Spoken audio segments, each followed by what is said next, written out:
She laughed like there was no pain in the world, like all anyone ever needed was a warm home, a green dress, and promises whispered in a noisy bar.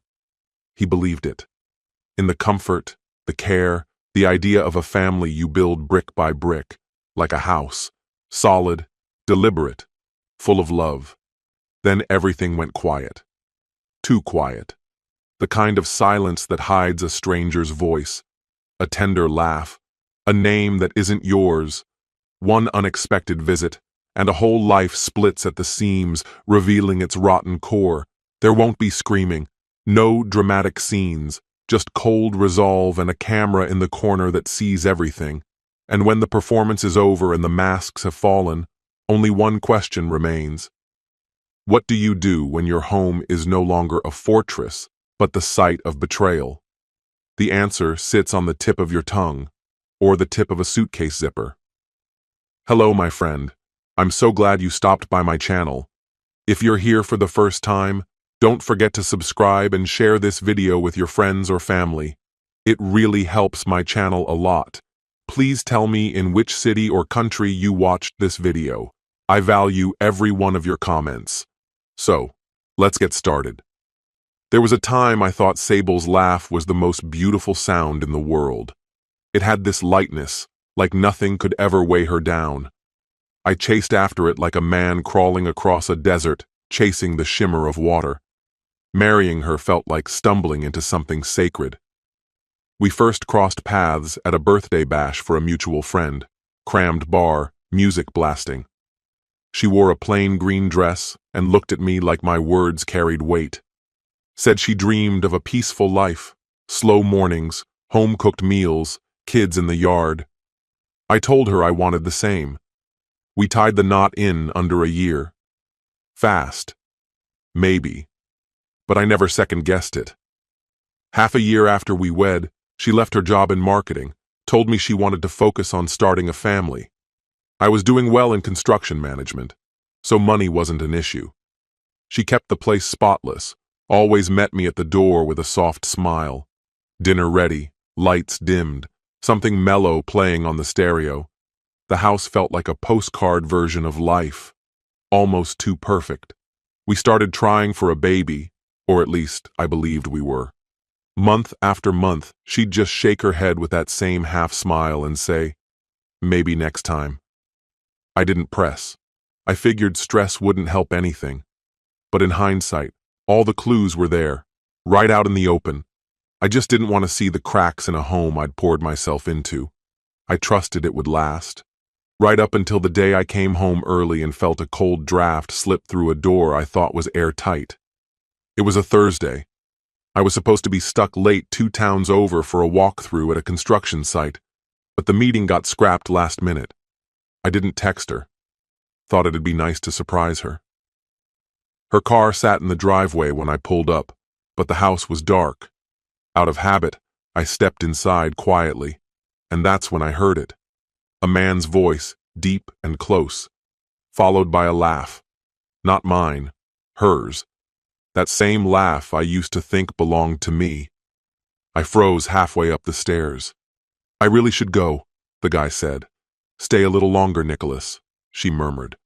Adam won't be back for hours. I didn't go charging in. Didn't raise my voice. I stepped outside, gently pulled the door shut behind me, and sat in my truck across the street. Just watched the house, the one I paid for, the one I thought was our safe place. I sat there for an hour, staring at the windows as their shadows moved inside. Then I saw him. He came out, tall, lanky, wearing a leather jacket like he thought he was somebody. I didn't know him. He leaned in and kissed her right there on the porch, like he had every right. Sable stood barefoot, arms hugging herself, glowing like someone who had everything she wanted. I clenched the steering wheel until my knuckles went white. That could have been the moment I lost control. Could have yanked him off the steps and made a scene. But I didn't. I waited until she was back inside, then drove off into the dark. I needed to breathe, to think. 2 blocks away, I pulled over and sat there in silence, and that's when it hit me, sharp and undeniable. The woman who lit candles over our dinners, who cried over negative pregnancy tests like they broke her heart.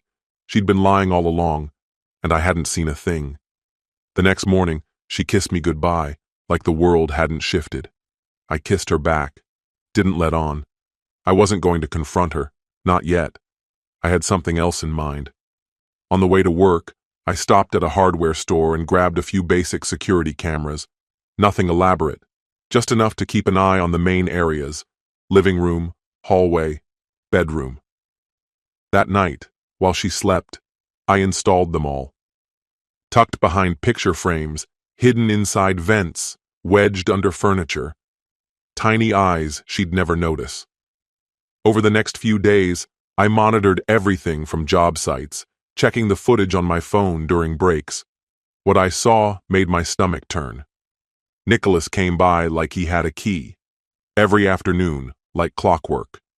Sable welcomed him with open arms and led him straight to the bedroom. No hesitation, no guilt. I caught it all in snapshots. 5 minutes here, 10 minutes there, parked in my truck or sitting in the back of a trailer. My wife, laughing, stripping, whispering sweet things to another man in my house, in my bed. It wasn't a fling, it was a routine. I barely slept, ate just enough to function, but I kept myself steady, focused. I needed more than evidence. I needed justice.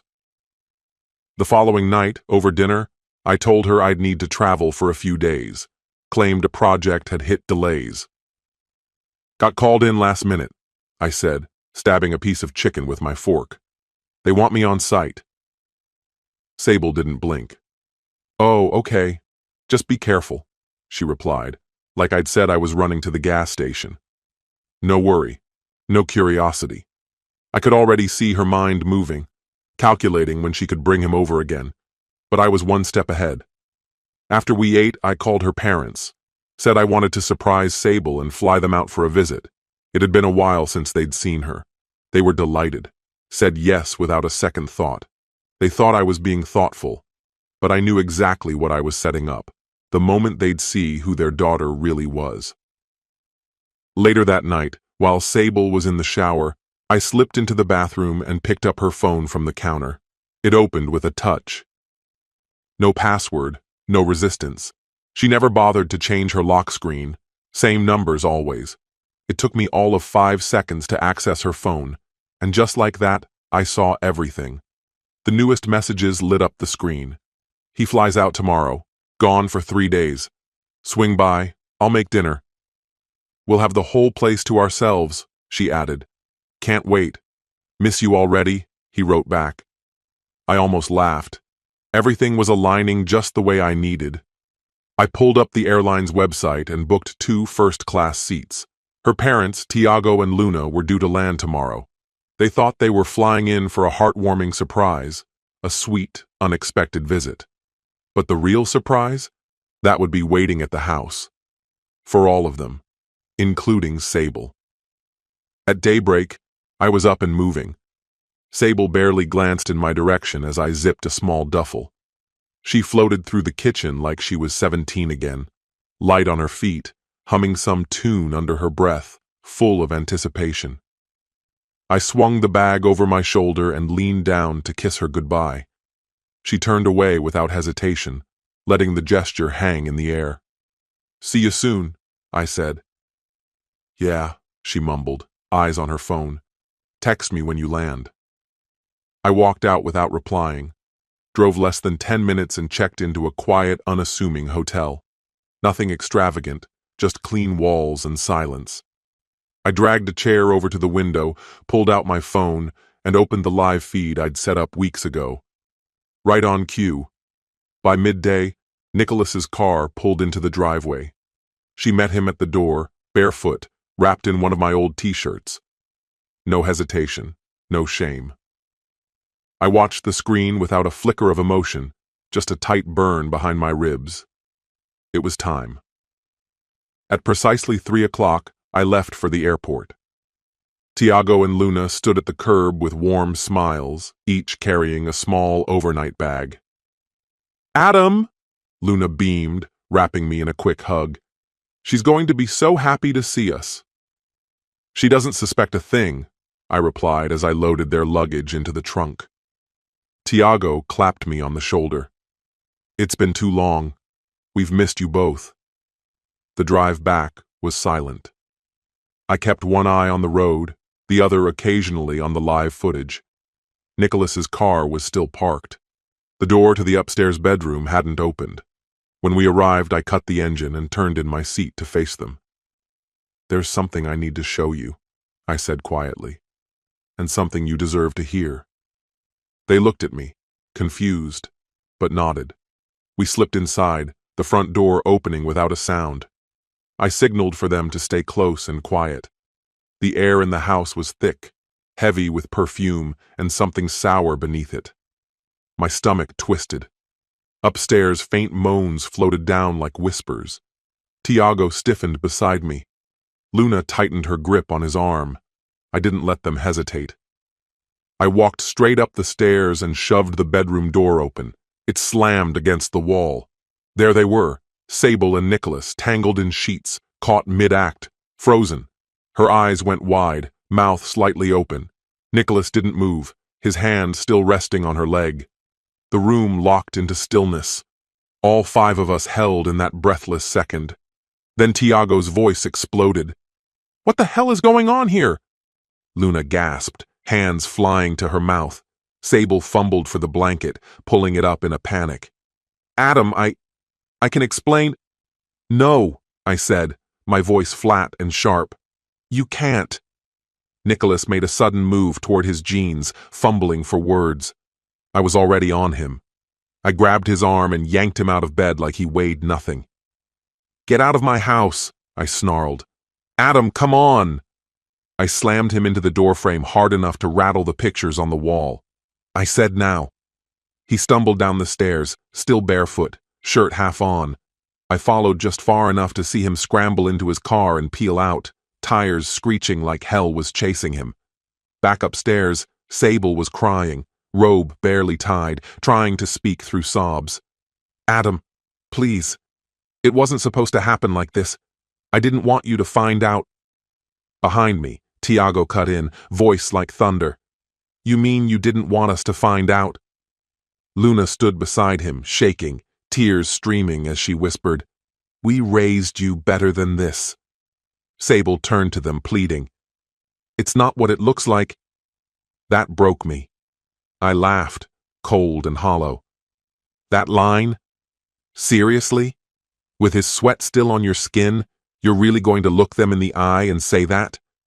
She dropped onto the edge of the bed, face buried in her hands. I didn't stop.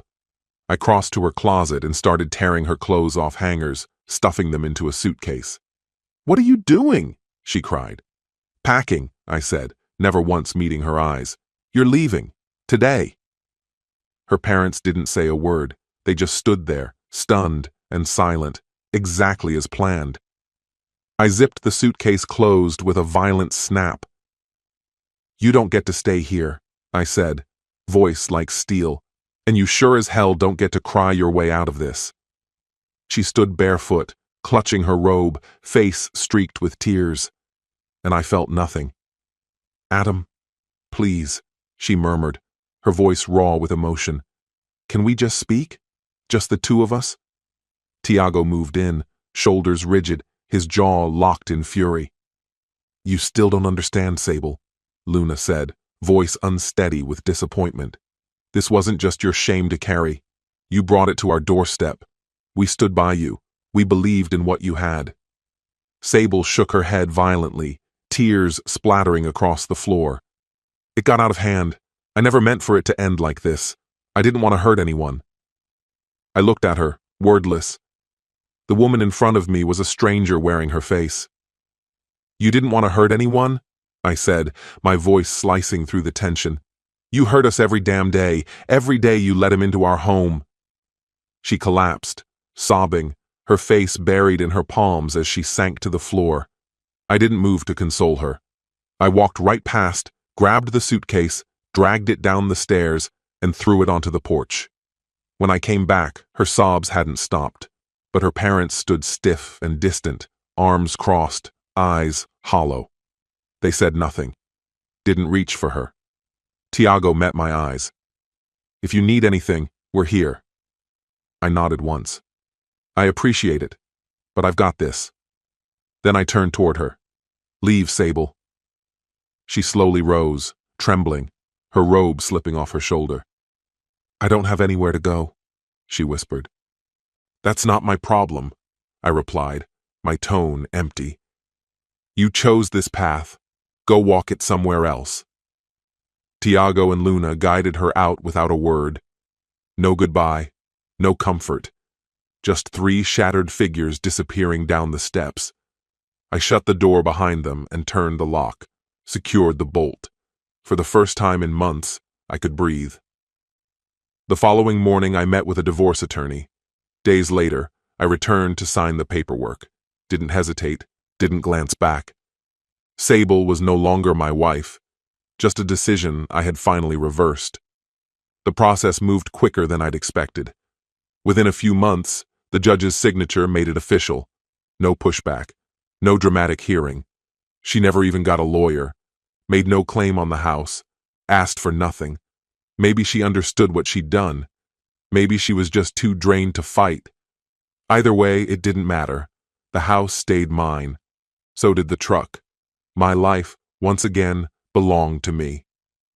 After the papers were finalized, I took a few days to reset. Cleared the bedroom out completely. Fresh coat of paint. New bedding. Every trace of her gone. It wasn't about holding on to rage. It was about scrubbing away the evidence of the betrayal. I didn't check up on her, didn't stalk her socials, didn't wonder where she landed. I just let it go. Last I heard, she was sleeping on a friend's couch in a different town. No job, no Nicholas. Even her parents had gone quiet. One evening, I sat out back with a cold beer, letting the stillness sink in. I thought about the first time I heard her laugh, how honest it seemed, how desperately I'd wanted it to be real, and then I remembered that final image, barefoot, broken, weeping like she was the one who'd been wronged.